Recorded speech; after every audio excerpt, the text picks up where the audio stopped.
Thank you all very much for coming here on a Sunday morning. I'm Barbara Schneider, the president of AERA, and I'm pleased to welcome all of you here in Philadelphia, as well as those watching live stream. Maybe that's where they are. They're all in bed watching the event online, and to this very important session titled Congress and Connecting Research to STEM Education and Innovation. Our speaker for today is the Honorable Chaka Fattah.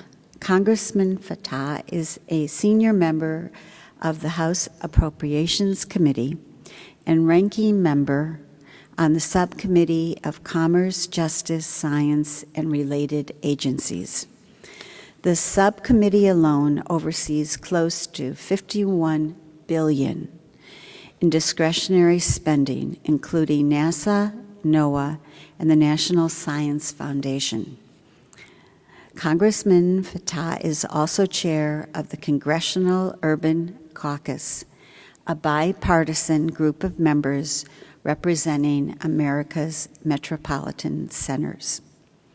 First elected to Congress 20 years ago, the congressman has been a tireless champion for major national investments in science and research, college readiness and access, and college affordability.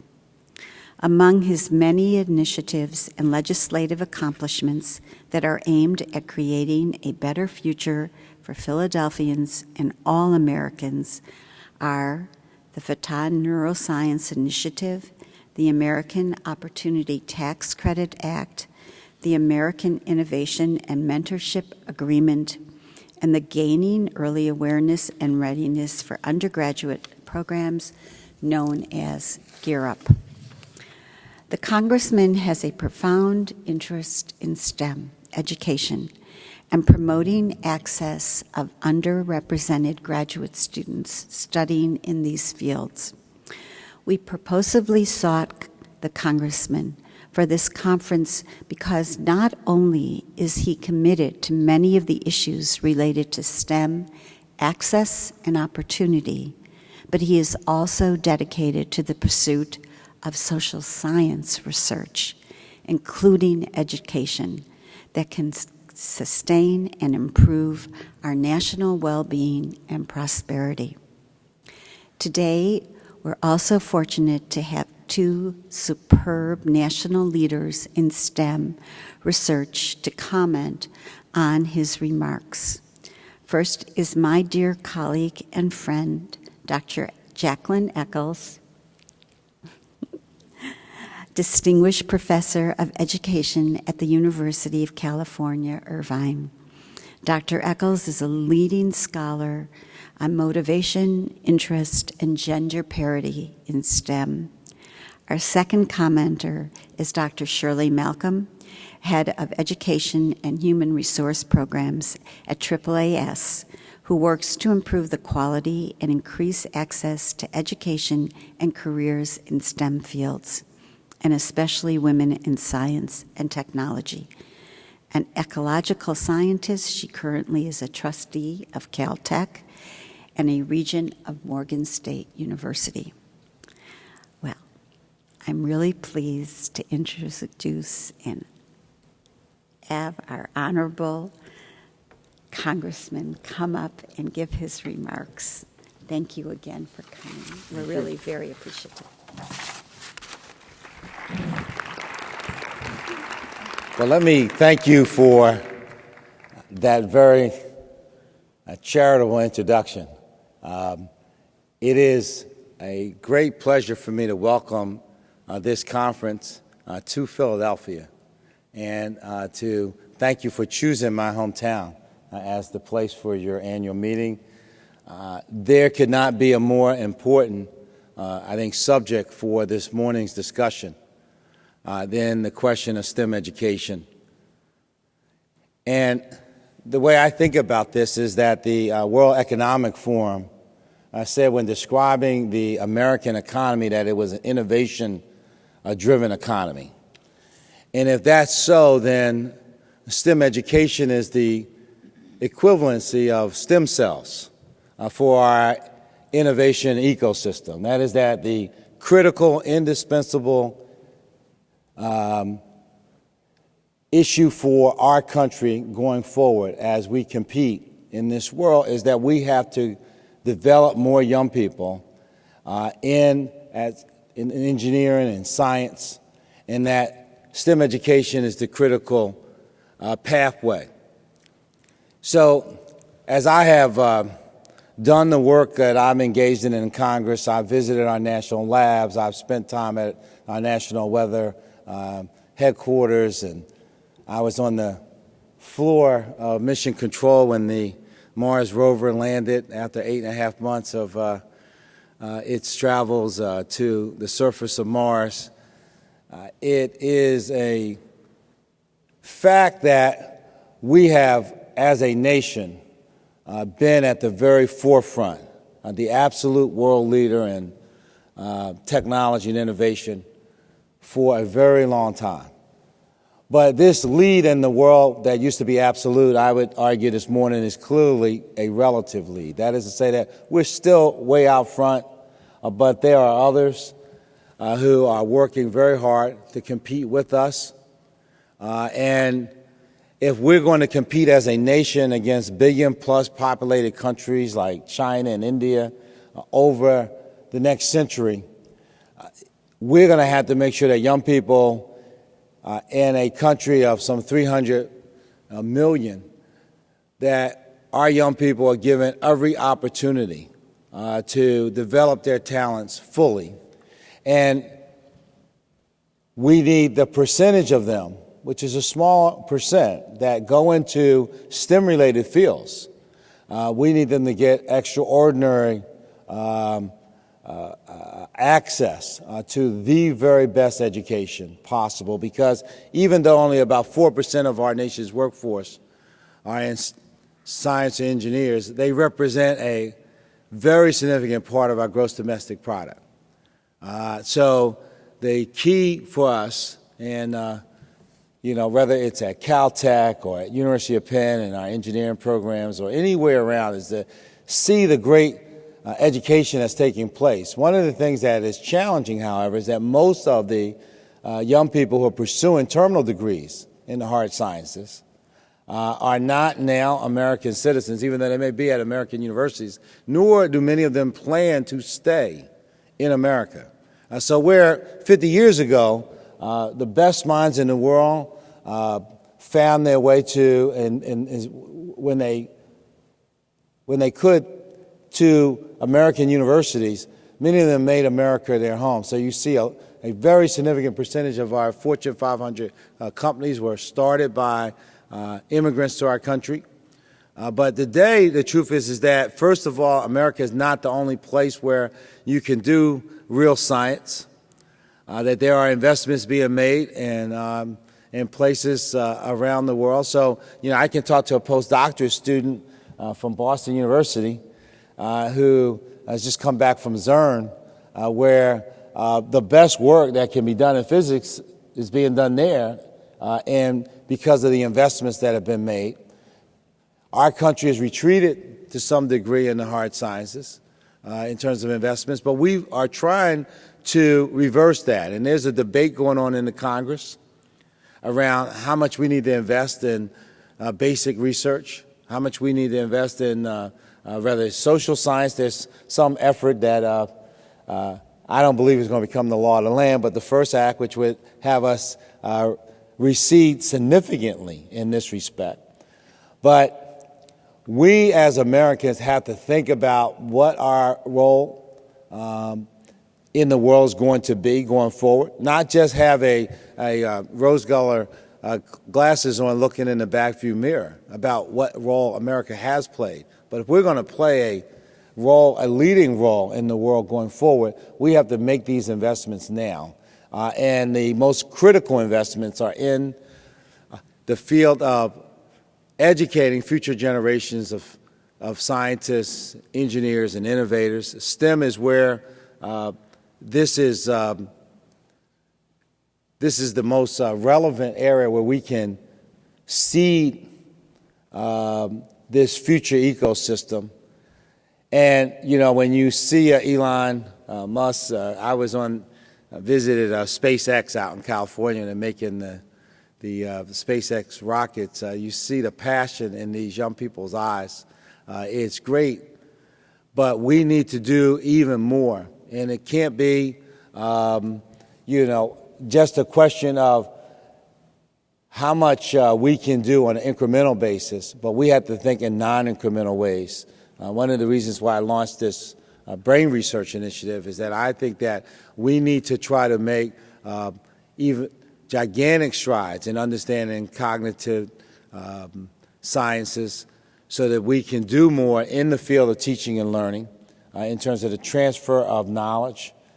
So there's a lot that can be said about the work that's engaged in by researchers in terms of understanding what works, how this pipeline that creates innovators, scientists, engineers actually can be made more meaningful and purposeful.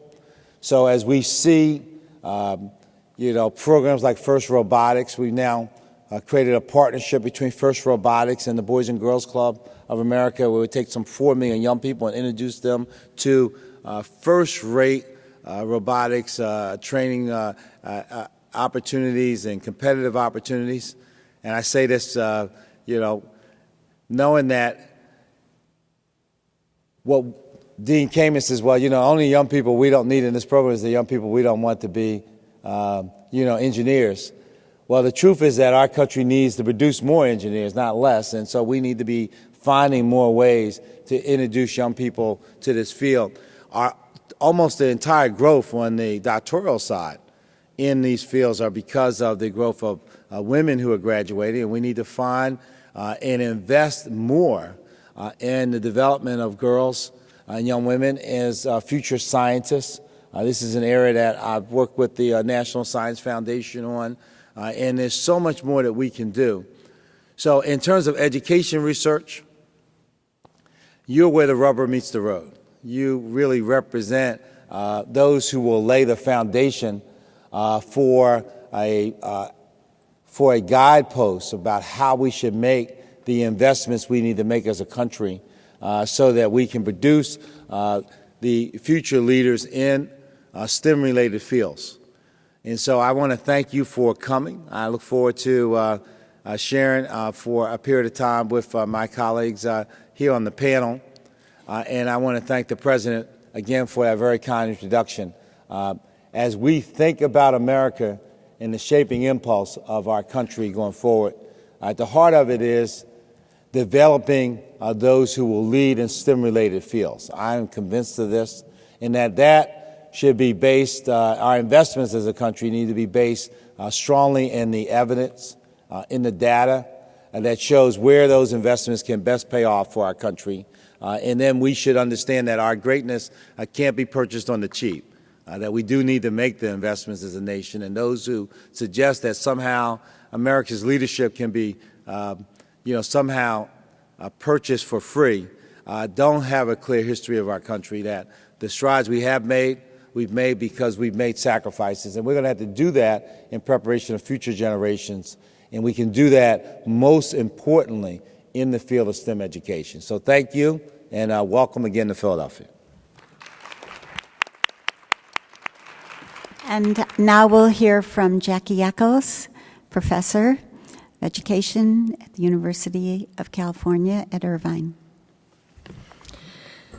I want to thank you, Congressman Fattah, for all that you have done increasing equity in education, educational opportunities and experiences for our young people, for all you've done to focus attention on the cognitive and neurosciences, and for all you've done to focus attention on the importance of both in and out of school opportunities to learn and master science.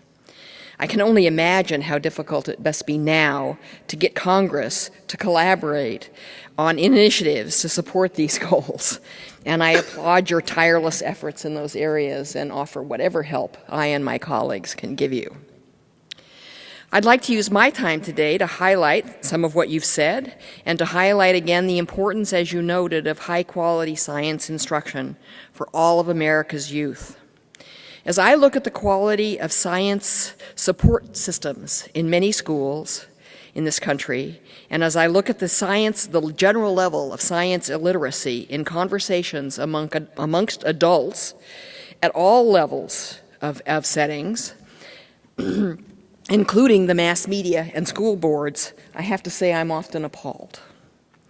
What do we need to raise science literacy and learning in general, and to increase the quality of science and math experiences for all of America's children? First and foremost, better science instruction in the K-12 educational system. And to make this happen, we have to have more highly qualified and motivated science and math teachers who are well supported in their environments to do the kind of teaching that they most want to do.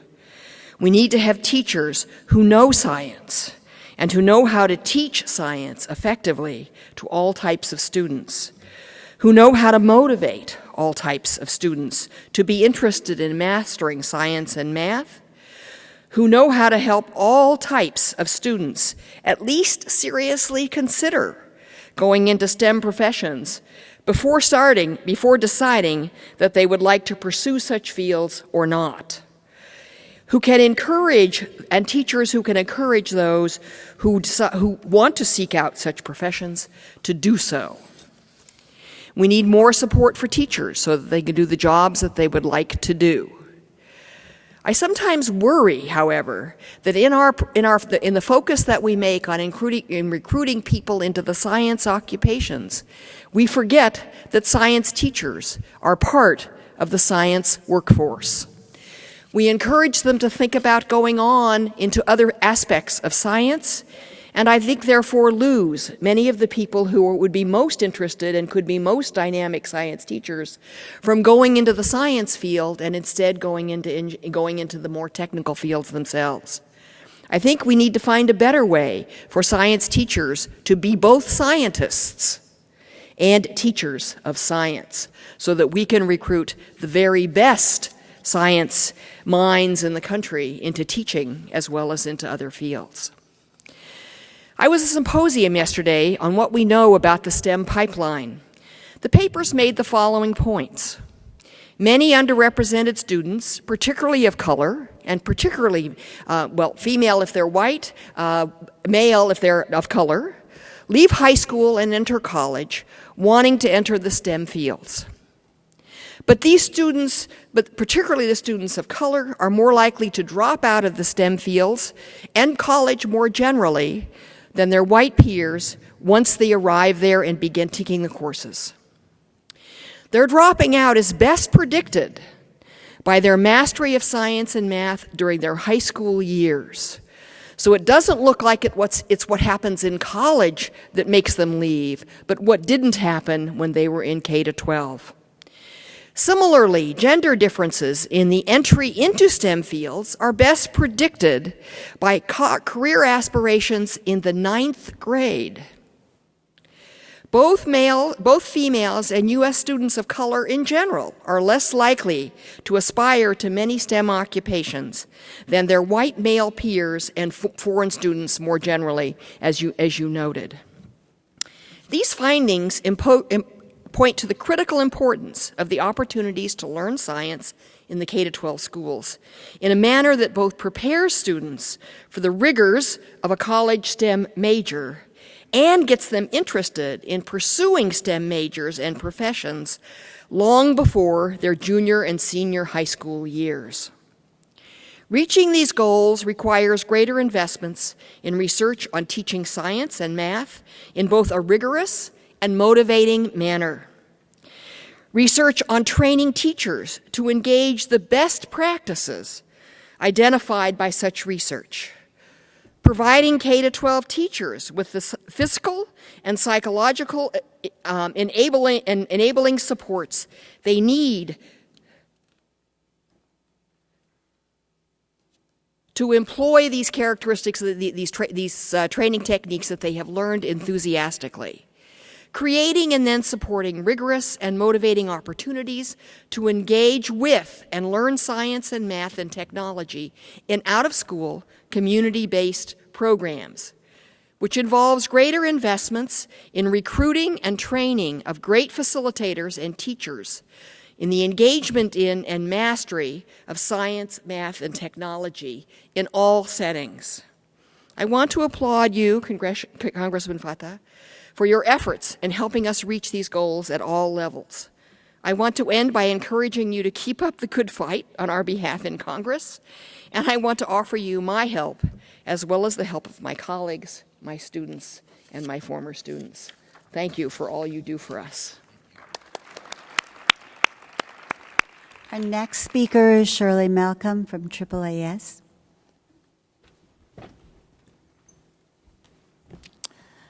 I want to add my thanks to that of Jackie's. You're kind of a hero around our building. The person who comes to all the neuroscience events, sponsors the neuroscience events, and really pushes for quality research. And I think as a champion of science that we can only thank you. I think the challenge that we face in STEM education is even larger than you said. It's true, we need our share of scientists and engineers who can come and actually help us fuel this economy. But a report from Brookings reminded us that there are people who need STEM training, significant amounts of STEM training from many other areas as well, that the numbers grow very quickly. Jackie talked about a critical component of that, and that's those are teachers, and not just teachers who are math science teachers, but also teachers who teach math and science, for example, at elementary grades, who are not necessarily math science people. And so this is a large challenge. But we also look at people in the health professions who have to take a significant amount of mathematics and science in order to be able to do their jobs and to qualify for the areas that they have. And then we take all the people who are actually food service workers. We hope they understand some things about microbiology because otherwise we will not be very happy when we leave their restaurants and so on. So this issue, this actually spreads much, much further within the economy than we initially imagined. We have people who are technicians and technician-level people at two-year institutions and all. So the size of the STEM challenge is huge in terms of the workforce for STEM. But then we look at this whole question about what are the roots of innovation. One of the things that we understand about the roots of innovation is that it's this research, for sure, but it is also the diversity of perspectives and inputs that go into that research. And there we're talking about where are the women, where are the minorities, where are the persons with disabilities, where are the people from different kinds of geographic backgrounds who can all contribute to this innovation.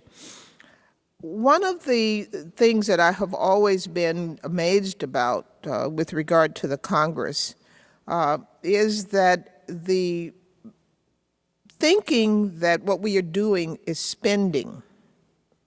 When we are putting resources into education and when we are supporting basic research, we're not spending, we're investing.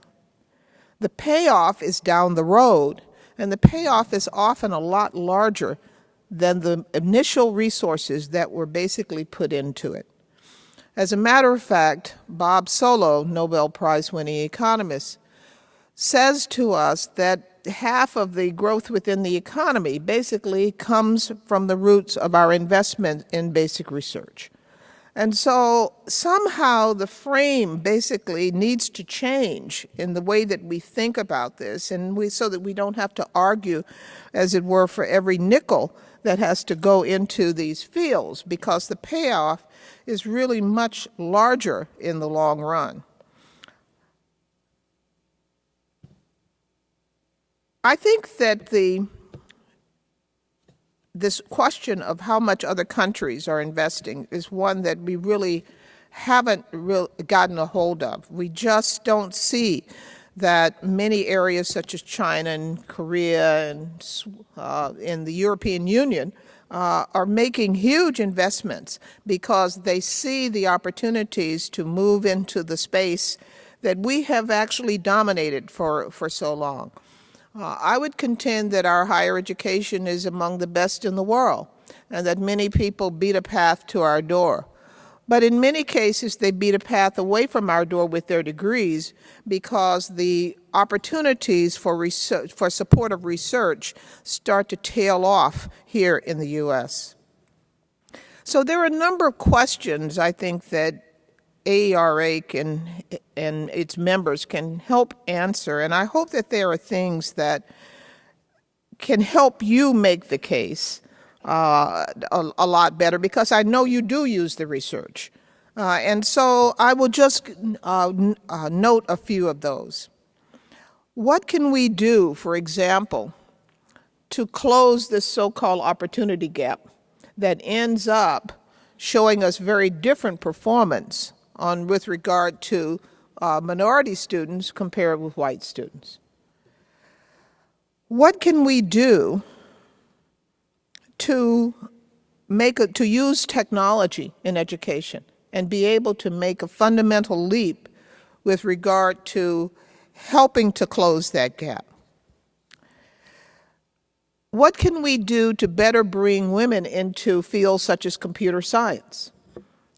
1985 was our high water year when women were 30-some% of computer science degree holders. And then we turn around and see that today they're about half of that. So we do know some things from the research. We have had people looking at those questions. But then a larger question is, how do we spread what we know? How do we basically move that around? And that is a fundamental question here. How do we scale what we know? Jackie, you're right that in fact many of our students leave K-12 unable to pursue STEM because they haven't had the fundamental opportunities that they need in order to do that. But even for those who've had an adequate K-12 education and who have interest in the sciences or engineering, we're losing far too many of them. And in those cases, it relates to some of the things that aren't happening in college. For example, not seeing active learning in those intro courses, having a focus on weeding rather than on cultivating. So we do have issues that are going on within higher ed. And I think that I would come back to a phrase that the congressman used over and over, talking about an ecosystem. And so we, in fact, do have to look throughout the entirety of the education structure to see how we're going to be able to move this. And finally, the question becomes one of how do we, in fact, get institutions that are under-resourced, such as HBCUs, that then become the baccalaureate origins of those who receive doctoral degrees in the sciences and engineering, and in many cases disproportionate to what they actually have to work with and what the resources are that are available to them. So we have a lot of questions that hopefully some of the people in this room will help to answer, that you can then use to inform the kind of movement and the kind of energy and arguments that you are putting forward and making with your colleagues. And we hope that we can give you even more help in the future, and please do not fail to call upon us and call us out, as it were, when we don't do that. But thank you for your stewardship of this issue. Thank you. Thank you very much. Let me just say that I really appreciate the comments, and I think some of the solution is embedded in some of the questions themselves. Actually, I think part of motivating the Congress and our country, because it's beyond the government, on these issues, is what is happening with our economic competitors. I think we need to argue that in the enlightened self-interest of America, we need to do more. So, and it's not just what a large country like China might be doing, which just in the last 7 years has created 100 science-only universities and 200 math and science labs. And they're going to graduate 280 million undergraduate students. Now, we're sitting here in a nation that, has got 317 million people in it. So, I mean, they're going to graduate 280 million undergraduate students. But it's not just so much a China's emergence or, India with 1 billion plus, people and what's happening in their educational system. But you take a place like Singapore, which has 4.8 million people. This is less people than in the Philadelphia area. They've invested $7 billion in their National Science Foundation. Our Congress is having a debate about whether we can invest $7 billion. Now, we're the wealthiest country in the world. We could easily invest. We're spending $2 billion a week in Afghanistan. So it's not a question of whether we could actually do it, but we're questioning the wisdom of whether we should do it, right? Where you see others who are making very aggressive, efforts in this regard, so that, part of what we have to do is to convince the country that it's increasingly important to make these investments. And the last time we had a kind of a STEM-related revolution is, when we had the race to space against because of Sputnik. And we're going to have, part of motivating America, unfortunately, is that we have to convince our country that, we don't own first place forever. If we're not willing to put the effort forward, we're going to lose our leadership role in the world, and that we actually can't have 1/3 of our children left in the shadows. If we're going to compete with billion-plus populated countries, that the idea that poor children, that we don't need to make sure that they get the very best education is not a luxury that our nation actually can afford. We never could afford it, but even more so today, I think we can bring the majority along by arguing about our place in the world. Thank you very much. I'd like, before opening up the panel, if I could just make 2 comments. One comment has to do with the fact that science literacy, mathematics literacy, are fundamental to every single kind of occupation that an American has today. And we can't forget that. And I think that no matter what happens in our society right now, it's up to us as researchers to continue to press the point that everyone needs it, whether you're in construction, plumbing, food service, health service. Everybody needs to know an awful lot more about science and mathematics to be able to live in the world as it is drastically changing. The second point that I'd like to make, which is part of a follow-up to Shirley and Jackie's point, we've just finished a major study looking at women as they enter post-secondary education in the sciences. And what we find is that very talented women are going into the social sciences and they're going into the biological sciences. But when you look at the women that are going into engineering, that it isn't so much the question that they're not of the same caliber as their male counterparts, but that there is a problem in the link between the highly selective institutions and the women. So it appears that highly selective institutions are not doing all that they can to recruit women in science, particularly in engineering. And I think, Congressman, your point about what China's doing is something that we have to become very aware of. Our higher education programs really need to be reaching out in all ways to help us get more young people into these fields, and particularly women in the computer engineering science areas. And with that, questions, comments, and yes, please. But use the mic. Yes, please use the mic. Is there a mic? Yes. Okay.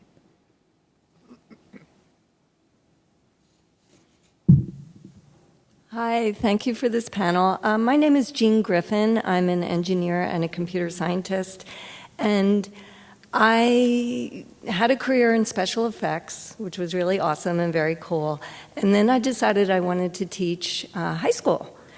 And I live in Pennsylvania, and I started to check this out, and I found there's no certification for computer science teaching in Pennsylvania.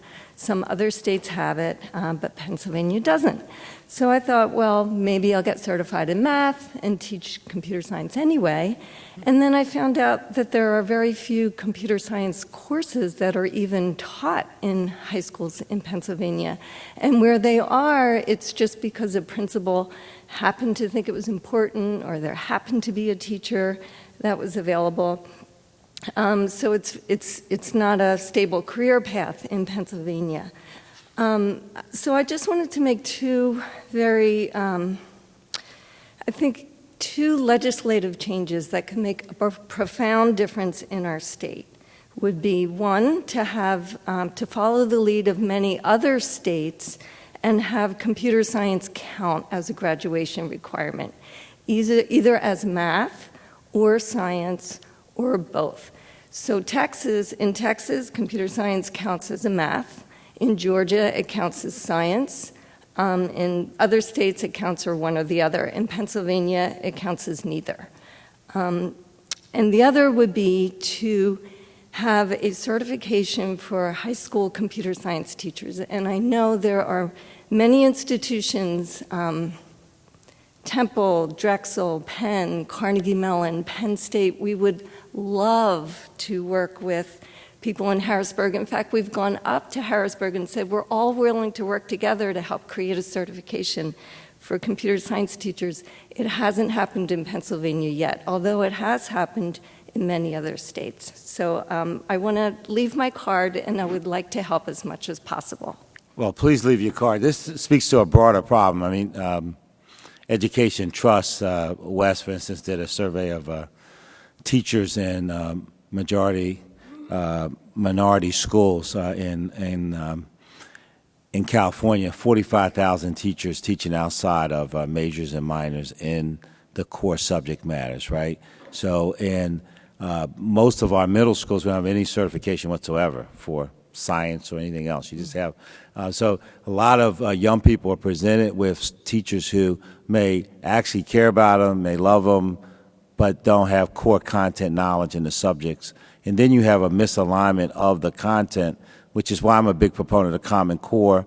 I think we need to have some real rigor in the educational process throughout the country. And in Pennsylvania, which is the state that is my home, I don't know why we would not have computer science. I'm not a state official, but I'd be glad to work with you. You leave your card. And Brookings did a study on Pennsylvania, and it said that the state was too conservative and it was going to lose any role in the future, I'm paraphrasing, if we did not get our act together. So this is another indication of an area in which we could do more. And I met just on Thursday with IBM. They've had the P-Tech program in New York. They're now in Chicago. They want to bring a school here to Philadelphia where we could have a early college, high school focused on computer science in which young people would be able to move through both high school, a 2-year degree, and a 1-year computer science certification, which I think is something we're going to be working with them on for the Philadelphia area, but it speaks to the broader issue, which is that we need to create more effort in this regard, and the lack of a certification either for math or science, and no certification at all is a telling indication that we need to get our act together. Thank you. Thank you. Thank you. Yes, please. Yeah, forgive me for being late. I'm Marvin Lynn. I'm the Dean of the School of Education at Indiana University South Bend. I grew up and was raised in urban public schools in the city of Chicago and was an elementary teacher in urban public schools. And so I'm both committed to and invested in this issue. And I just came from a session where we were talking about looking at improving the retention of our students in higher education, which is a major challenge we're facing on our campus. In addition to that, though, I feel like there's some reverb or something, but in addition to that, as a dean of a school of education, I'm trying to work very hard with district leaders and teachers and others in our community who are concerned about advancing STEM in the K-12 environment. And we just got some resources to do a project called Project Lead the Way. I'm not sure if you're familiar with that. But there's quite a bit of controversy around it because they sort of showed up and said, do you want to do this? We have some money to support professional development for teachers, but school leaders were not at the table when the decisions were made to advance this program. And so people are going forward reluctantly, but I think the assumption is that this is just another fad and that will eventually go away. So my question is, how do we partner with Congress and other organizations in our communities and throughout the nation to advance STEM education without it really being viewed as a fad and without having it be dismissed by the educators themselves who are responsible for promoting this in their classrooms? Well, let me just take the first part of that, and I'll turn over to the other panelists. On this college persistence question, there's actually research. I mean, Professor Professor Blackwell has done a lot of work on retention issues, students of color. We know a lot about what the data shows, right? So we do need more rigor at the K-12 level. We also know that if you back out loans out of their undergraduate financial aid, that is a very good and helpful thing because when you have students coming from very poor backgrounds and they see this debt mounting is a challenge, but that the most important data shows that their success in the first year of college is the greatest determinant about whether they're going to persist through to graduation. So we can do a lot in this area, and in terms of the other issues, I'll turn it over to the panelists to comment. I think you're asking the critical question, and I don't know whether we've got good answers. I mean, part of the reason that I get worried in any of these STEM discussions is as we pull individuals into a variety of STEM fields, we are often pulling them out of the pool that would have been teachers. And I think as long as we sort of see science teaching as not a critical part of what we consider to be STEM, we're going to be in this very odd disconnect between what's going on in the instructional systems in K-12 or schools of education and what's being proposed by real STEM professionals about what should happen in the educational system. And I think until we recouple these, we're going to continue to have this tension that you're talking about another fad being laid on us by somebody that doesn't even understand what we're doing in classrooms.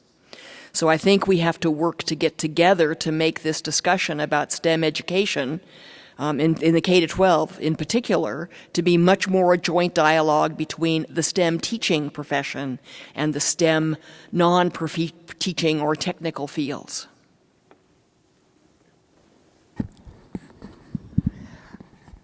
I'm actually a STEM person. I came to education avocationally. My background is, I have a PhD in ecology from Penn State. So I come at this at a very different kind of a perspective. I think that it's less about not having the people in who are teaching, and I think that it's more about the fact that we are divided as a system. If the undergraduate people don't basically provide the appropriate education for those who would teach, those who are already teaching, then we basically perpetuate bad instruction all the way across the board. I think that the reason that we think of this as, a lot of people think of this as another fad, is that we oftentimes look at just doing interventions and trying to lay something on top of the current system, as opposed to redoing the system and not taking it on as an overarching thing. We tend to lead with the standards. We have the next generation science standards that we're looking at. We have the Common Core that we're looking at. And we are leading with this. We're talking about the assessments for those things. What we are not talking as much about is the implementation that it will take to make those things real. And those are challenges that cut across K-12 and higher education and the STEM fields themselves, the STEM professional fields themselves. And so the question about where those resources are likely to come from in this transformation, and the fact that you cannot just transform STEM fields without transforming K-12 schools and systems. It will be a Band-Aid if, in fact, we are just trying to intervene as opposed to transform and totally rethink the systems and how they operate, and not just a matter of school, but linking the school and out of school in fundamental ways and looking at the spaces and the opportunities for learning, not just for schooling. And so we're going to have to rethink all of the things that we are doing. And I just don't know if we're ready for the rethinking, but somehow we've got to do it. Well, let me just say on that point, necessity has been said to be the parent of invention. I asked the president a couple years ago to set up a commission looking at excellence and equity in education. The commission has just issued its report. It's called For Each and Every Child, and it talks about a major transformation of our education system. We have a system in our country that is not designed to achieve what we wanted to achieve. That is to say that if you go back to the Nixon Commission, President Nixon had a commission on school finance. It was led by a young lawyer from Philadelphia by the name of William Coleman 4 decades ago. And it said in its executive summary that as long as we had a property tax funded school system, we would have disproportionate failure of poor children. The essence was, Malcolm X said it, he said there's a vicious cycle. You live in a poor community, you go to a poorly funded school, you get a poor education. And there was a person who I disagree with on a lot of politics, was the elected school superintendent, state school superintendent in Arizona. She was a proponent of things that I don't agree with, but she said that fundamentally the property tax system was created so that very wealthy people could avoid having $1 of their money spent on the education of a poor child. So I think all of these things run together. You're in a city today where a third of the property by state law is off the rolls. That is every one of the 525 buildings at the University of Pennsylvania, the Art Museum. I mean, you go through it, most of our football stadium and baseball stadiums off the tax rolls, right, by state law, except by state law, the way we can fund our schools, which is like the case in almost all 50 states, is through the property taxes. So Philadelphia row home owners, working families, working class families will pay a higher millage than those in our wealthy suburbs, but we'll end up putting half as much behind each child. And so every day, from kindergarten to 12th grade, about $127,000 more is being spent in each classroom in our wealthy suburban communities than in Philly. And then people want to be intellectually surprised if the test scores are a little different after those 12 years. So you're right, you do need a fundamental transformation, but we also need to have some commonality to what's expected. We need to raise expectations across the board because in a lot of our situations, we're watering down curriculums, we're waiving teacher certifications where they exist, and it helps to create a kind of a spiral that is very unfortunate. Well, thank you very much. I'm going to try and make sure we've got 4 people back there that want to ask questions. So That means that I shouldn't be long-winded. No. Okay, please. Good morning. My name is Joy Barnes Johnson, and I have a short question for each of you.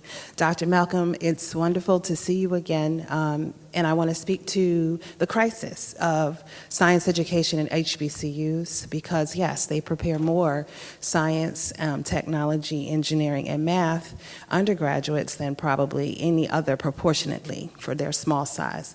And so the question then is, how then can organizations like AERA and even AAAS and NSF support the preparation of science teachers? Because HBCUs are traditionally teacher institutions and preacher institutions. And now that they are growing to include this wonderful critical mass of math and science folks, I think there needs to be incentives for HBCU students to revisit their history. To Jackie, I would like to ask you to specifically address a research agenda that deals with the paranoia that is being created, particularly in schools that are being driven by teacher evaluation. So a science person who comes in with extreme content knowledge and passion is in many ways ushered out of the classroom for the standards of pedagogy, and they need to be able to teach, I'm clear, but so what do teachers of colleges of education do to really improve that without that? And to Congressman Fattah, very quickly, Gear Up is an amazing program that supports, yeah, it is. I'm a consultant for them, but I've been a teacher for them. And I know that as a formal out-of-school vehicle to train teachers, it is really difficult because many of us are K-12 teachers that love teaching and love our communities. So we come on Saturday and in the summer to support the programs. However, I think there needs to be perhaps some opportunity to do greater integration of industry and the IBMs and the Hutchinsons and the whatever local, small even, STEAM, and I want to put that in there because I think art in service to the sciences will support NGSS and Common Core. So I think we exclude art, especially in communities like Philadelphia, where textiles and material science become critical pieces of the conversation. So if you could just very briefly address each of those. Thank you. I know it's a lot. One or all would be nice. Shirley, why don't you start? I will start. There are some programs, for example, within the National Science Foundation. You look at things like the Noyce Teacher Scholars Program, and I think that it's partly a matter of making sure that our institutions are aware of the programs and and can compete in those programs. But I think it goes beyond that. We need to begin to celebrate teachers again and honor them within our own communities. And I do think that there are opportunities for HBCUs to begin to do that, as well as to look to some of these industries for specific funding of teacher preparation programs within the STEM fields. But even beyond that, for those who would teach science and mathematics, even for the elementary levels as well. So I think that part of it basically comes back to our own communities, but part of it is also a matter of taking advantage of the programs that may be out there and having them much more accessible to and informed by the agencies of the opportunities for support. Jackie?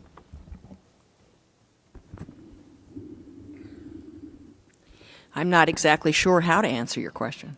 I think that there's a real issue with where the science teacher force, labor force is going to come from. and how do we keep them there once we get there.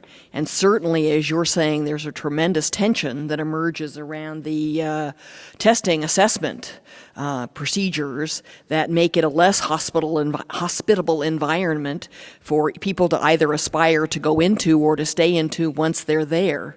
And there are lots of opportunities for people with science interests and science talents to go to other occupations where they're likely to make, far more income, and it's probably not be under the same kind of assessment paranoia or assessment standards that they're confronted as teachers. So I think this is where the No Child Left Behind has probably ended up having a negative effect on the the science teacher pool. I don't know of the data on that, but I think it's probably made it a less attractive occupation than it was 20 years ago or 10 years ago for people with strong science interests. I think I agree with you that the opportunities to be creative in those classrooms, which is one of the things that science teachers probably have a great deal of, that they're interested in science, they're interested in invention, they're interested in discovery, and then they're put in a system where they're actually not allowed to teach, being guided by those kinds of principles with their students, even though we know that's probably the best way for them to learn science. So we're getting shifts in curriculum, but those are hard to assess. So I think there's strong pressures now and more research needed to try to come up with better ways of assessing exactly that kind of science teaching and to support the most strongly science-oriented teachers in developing their pedagogical skills when they get into the classroom, so they are able to do both what they want and to have students who thrive and do very well on tests. So I think there's a lot of research that needs to be done on how you support teachers, how you train them, and how you need to change the system in order to provide better assessments that will yield both a better teacher supportive environment plus a better environment to teach in for the teachers themselves. And our final, Congressman? I think a couple of things. One is that Roy King filed an affidavit in the I think it was the Alabama school finance case. He said he taught 200 students. He was the entire math faculty. He wanted the court to be aware of a number of things. One is that he hadn't taken a math course since he left high school. He was hired to be a physical education teacher, but because there was no one else in the school, the principal required him to teach geometry and algebra 1 and 2 and trig and calculus. He wanted the court to know that this was a disservice to the children in this high school, that he had 20 textbooks and they did a lottery about who could take them home. And he had 4 calculators, of which 3 of them did not work. So we have to make sure that we make sure that the main thing is the main thing, which is that most of our children are not getting the opportunities that they need to learn. That the problem is not as much that you have someone with great content knowledge who doesn't have the certification to teach. That when we looked at, when Chicago looked at this, they said, well, if you look at kids who are African American in the city of Chicago, they're 4 times more likely, this is what the data shows, to have a teacher who failed all 6 of the basic skill tests on the Illinois teacher's exam. That in Baltimore, the same thing was true. That in these cities like Philadelphia, what happens is, this was on the front page of our newspaper record, the Philadelphia Inquirer, about 6 years ago, that a teacher who was at my alma mater, Overbrook, the best high school in the world, who was quitting at the end of the year. Her degree was in art history. She showed up to teach art history. At the beginning of the year, the principal says, look, I don't have a geometry teacher. I need you to go teach geometry. Well, at the end of the year, the students were not as well off as they could have been if they had someone who knew the subject matter. And the teacher was frustrated and was quitting. And down the street at the middle school, Sulzberger, they had 14 substitutes over the course of the year. So that I don't want us to lose the point here that the big issue is about getting teachers who know the subject and who can teach it in a classroom that's got a reasonable number of kids, that's got a textbook printed in their lifetime, that is actually current, right? So that, because our challenge is not like we got these great scientists who are showing up and they don't have a teacher certificate and somebody won't let them in a classroom near you. That is not the heart of our challenge in our country today. So, but I do agree that Gear Up is number one in the world. It's one of my proudest achievements in the Congress. Some 12 million young people so far, and it's doing wonders. I would say about HBCUs, I think this is the most important thing that we could talk about. You know, Albert Einstein was turning down all these invitations to speak at colleges, and he accepted one. And it wasn't reported in the New York Times or any of the newspapers of record, but he went to Lincoln University, right up the road here, historically African-American college. He went there, he said that he accepted that because it was so important to reject the normative views about, that were racist views about what African Americans could learn. And that's why he went there to do this lecture, and the place was packed. It was only reported in an African American newspaper here in Philadelphia, the Philadelphia Tribune, at the time. But it's so illustrative of what is actually the important, is that all of these young people can learn, and the fact that the minority of African American students go to historically black colleges, but they represent a disproportionate number of those who graduate with terminal degrees in the hard sciences, in terminal degrees of all kinds, from majority institutions later on in their academic careers, shows that this nurturing and believing in young people and what they can achieve is the most important part of creating a better pipeline, and that we have to learn how to do that even on campuses where they're not at historically black colleges. We still have to believe that children of color, whether they be Latino, African American, Native American, or that young women can be scientists. And we got to get rid of the kind of preconceived notions and create an opportunity circumstance that can empower our country going forward. Thank you very much. Yes, we have another question back there, please. Yes, my name is Seal Craig, and the reason I'm here today is actually because of FIRST that you mentioned. Yes. I'm a 12-year volunteer veteran with FIRST. For Best engineering development program in the country. Of science and technology. Yeah. And I'm a mechanical engineer. I worked in high tech for about 30 years. I had retired and taught high school math for a year, and the school approached me to mentor the team. So my husband and I mentored a team for 8 years, got involved in other things. And ultimately, I thought I wanted to study, does this program have an influence on young women going into engineering and computer science? So that's why I now have a PhD in education after I finished that study. So the reason my question really is, I've got a foot in both camps. I'm still very active in Society of Women Engineers and other engineering organizations, and I'm now becoming more involved in the Research in Women in Education SIG of AERA, and WEPAN and some other mixed both sides.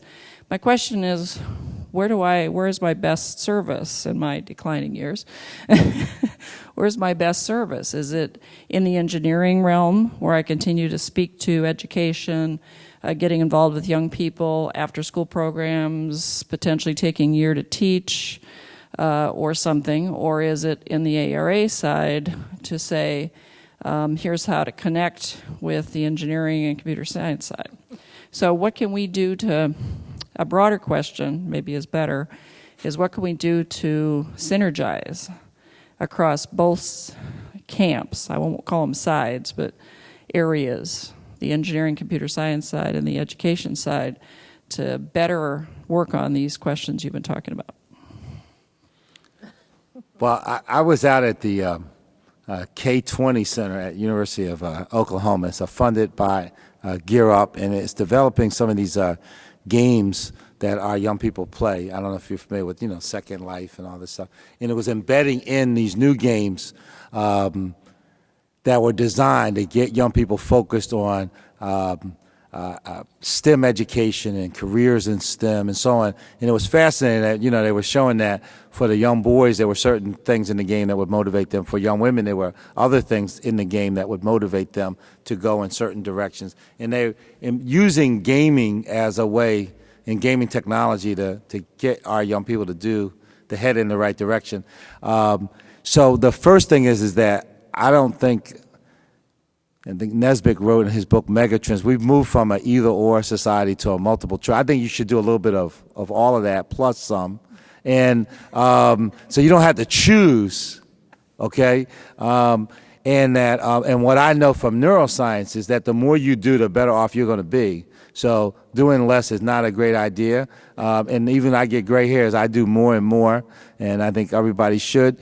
So, but there's a lot of running room here for us in this field, and there are actually the things are intertwined between the subject matters that you laid out. So I think I wish you well. I'll see you here in another 10 years when you come back, and we could talk about it again.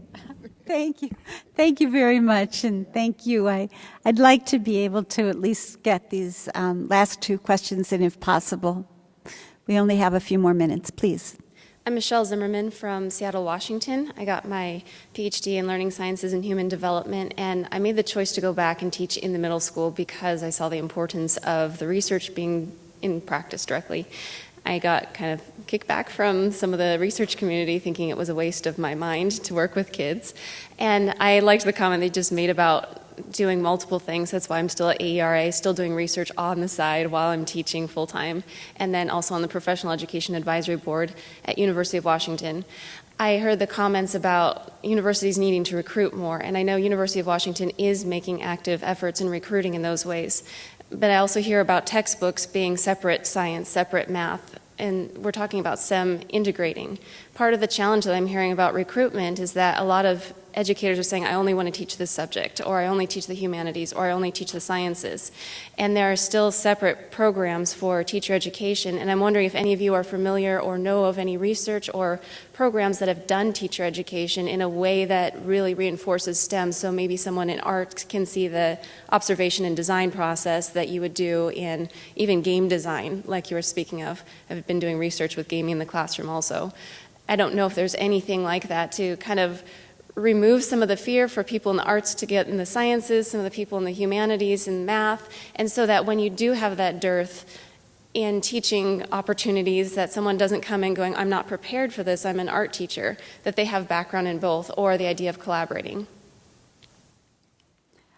I was out at the University of Washington and met with a group of Gear Up kids on campus last year this time, and I got a chance. You got a lot going on in Seattle.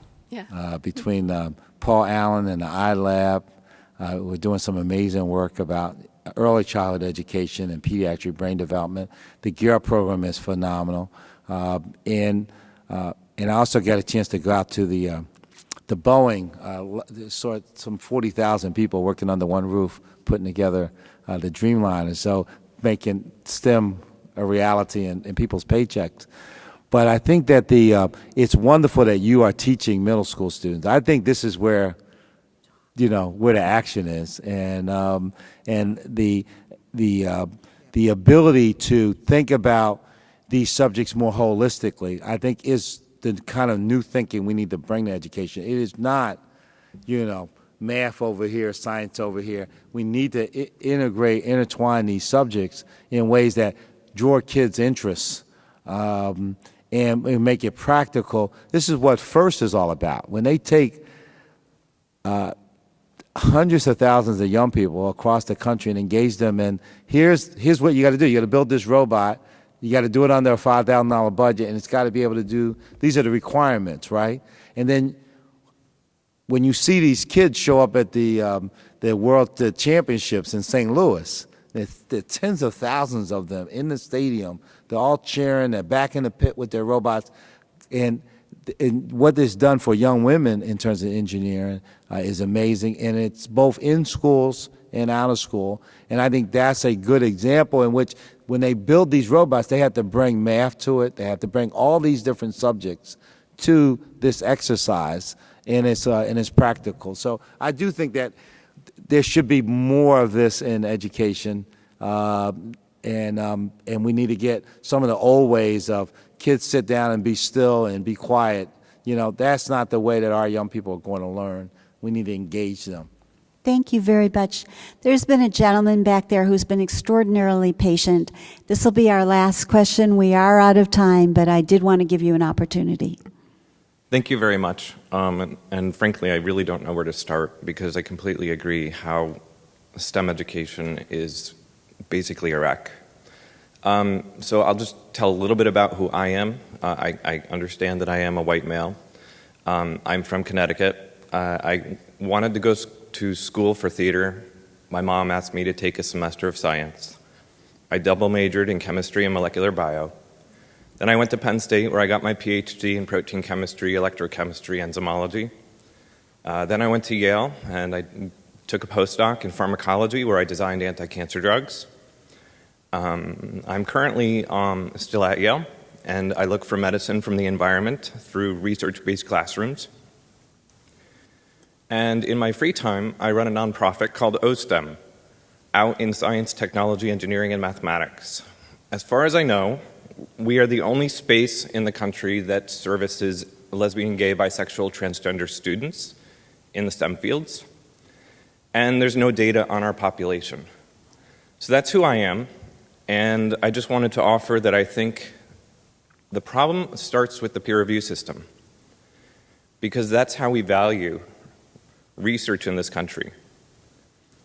We put data first, and all of higher education and the research process is carefully constructed to suppress identity and difference.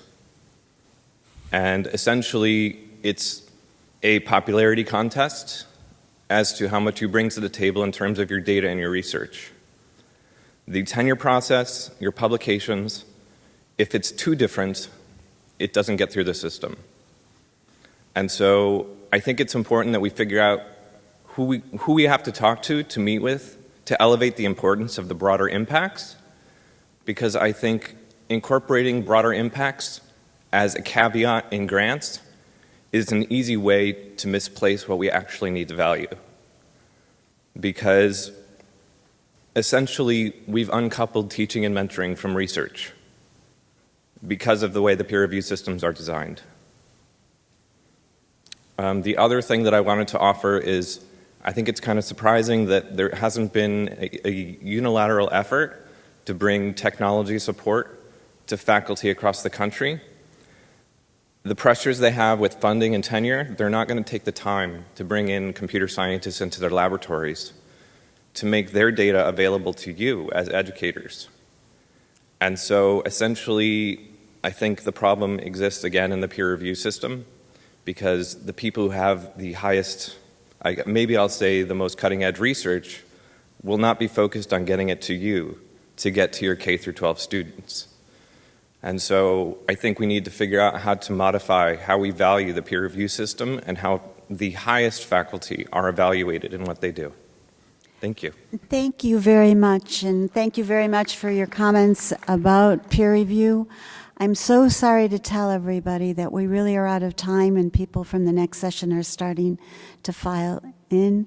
I want to say thank you so very much to Congressman. This has really been a fabulous session, and to our great reactors here, Dr. Eccles, Dr. Malcolm, and to all of you for coming here so early in the morning and participating and being such active participants, waiting all this time to ask and raise your questions. And we certainly hope to see you all next year, and let's keep that STEM going. Thanks very much. Bye-bye.